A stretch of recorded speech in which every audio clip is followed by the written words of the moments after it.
I had a basic instinct for science. Then with that technique became very popular. When I was a student, my own technique was taught to me in class. That was a very proud moment. That was Reddy's differential order. Just to date, it is the thing in the world right now. After that, 1971, I finished my master's degree, and I got married to this young lady. She was going to school in India. She came back, both went to college here. So for my PhD, back in 1971, I don't know how many of you remember those periods, Pizza Hut was small. There's no Domino's, there's no Caesars, none of the pizza was a small business in this country. That time, my major professor, Dr. George Reinbold, was one of the top in the world. He was a Kraft vice president, and he was a professor. They wanted me to work on one serious problem going on in this country. That time, the milk, when they are trying to make cheese with it, the bacteria were dying with viruses. There's bacterial viruses, but the virus not only hurts human beings, it also infects the bacteria. So when they are trying to use the industrial systems, when this virus comes in, when the bacteria dies, the whole product has to be dumped. So it was causing them billions of dollars loss at that time, back in the 1970s. And the Italian business, which we call it Italian business, is the Pizza Huts, Domino's, Caesars, these are all Italian business. American business means cheddar cheese, cottage cheese, those things. This is a loose word we use in the industry. The Italian cheese was just coming up. I was picked to work on that project. Okay, luckily I was. So I invented the virus. First time in America, first time in the world. I came up with that virus, I isolated it, and I figured out how to stop that disease for the US dairy industry. So with that, 1974, I was awarded the top scientist in the world with the Washington Office.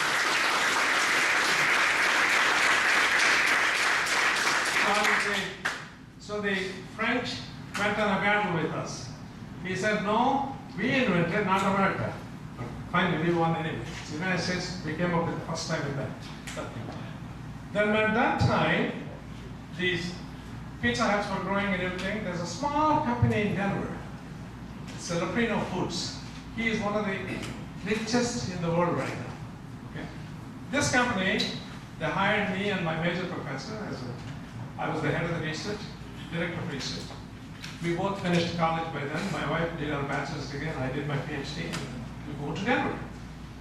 So when I was there, this company was only $10 million sales, which is small. Then we invented another system. It is to expand the cheese with a limited amount of milk. Okay? This is, I don't want to take into technical things. So that happened, what has happened in that particular period, somebody was asking me yesterday, what do I do? If I want to be an entrepreneur, what do I do? I'll tell you a classical example here. It's a small company. This man just finished high school, but they had this small company. He hired 2 PhDs. Okay? Myself and Dr. Reinbold, we were talking in this field. So we invented a system. Today, he supplies the entire world. And then his total output of the cheese today is 1.7 billion pounds of cheese. 1.7 billion pounds of cheese. You know how much is the magnitude of that? I'll tell you. Million pounds of milk will make 100,000 pounds of cheese. Some of their factories today in America, just to give you a magnitude, because you don't see these, because you only see in grocery stores, you don't know what is genesis behind this.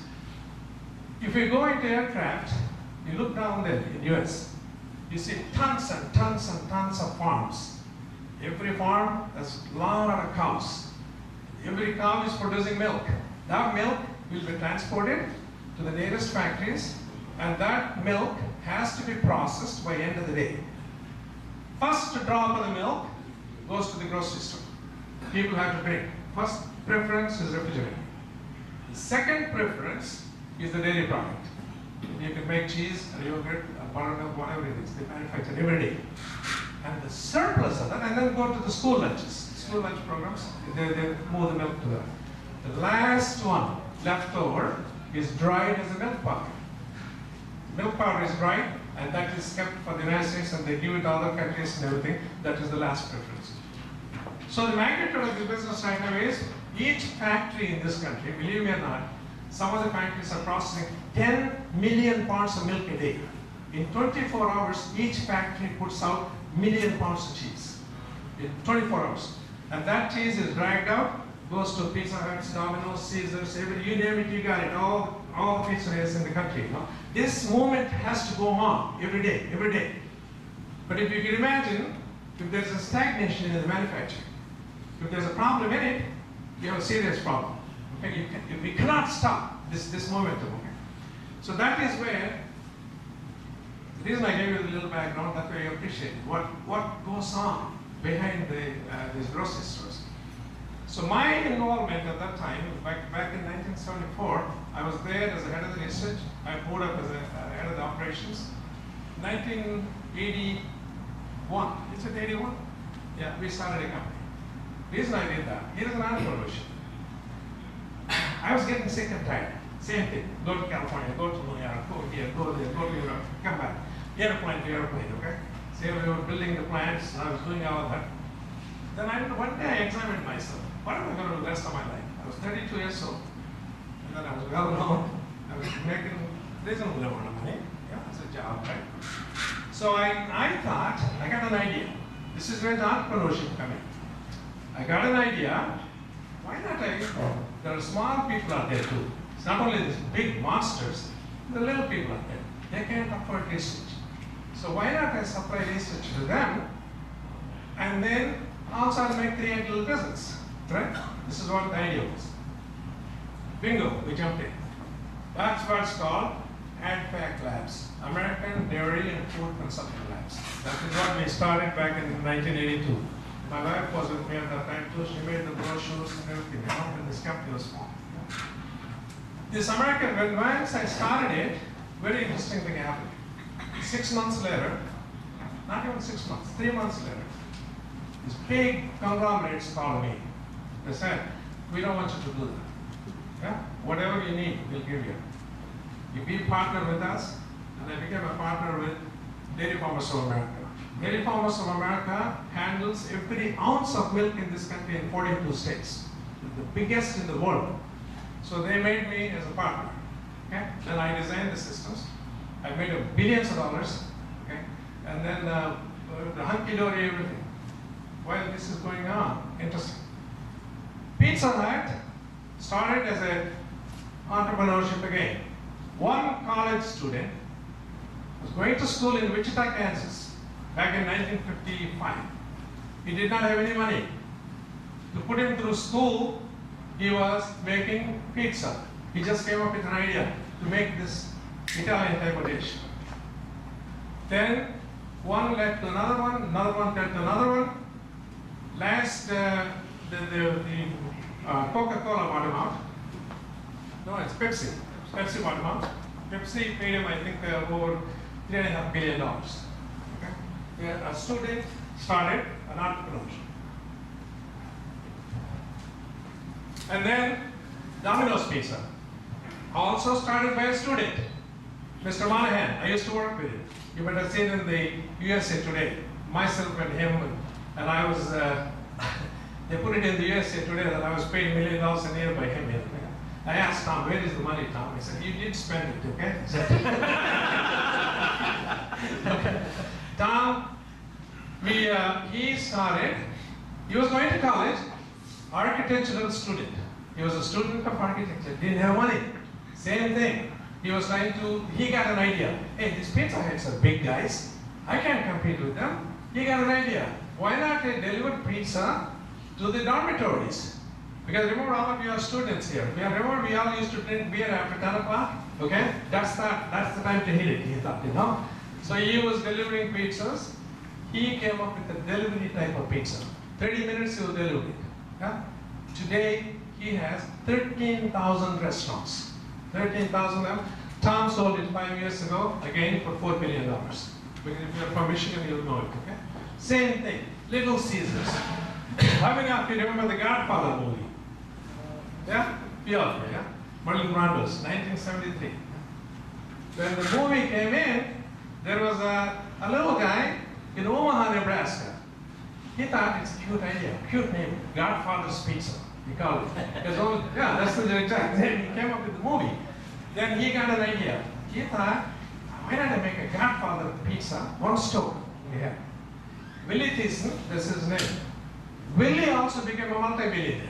Okay? Godfather's pizza is all over again. Valentino's. Every one of them. What I was trying to tell you, this Italian business, people become stinking rich. Okay? In this business, if you're not a millionaire, you're a sick man. Okay? If you're a billionaire, you did pretty good. Okay?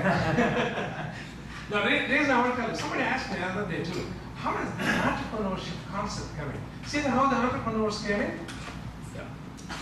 See how the entrepreneur comes. See how the little idea, this is what Kurumskin was always wanting to tell you, sir, you were telling to your objectives.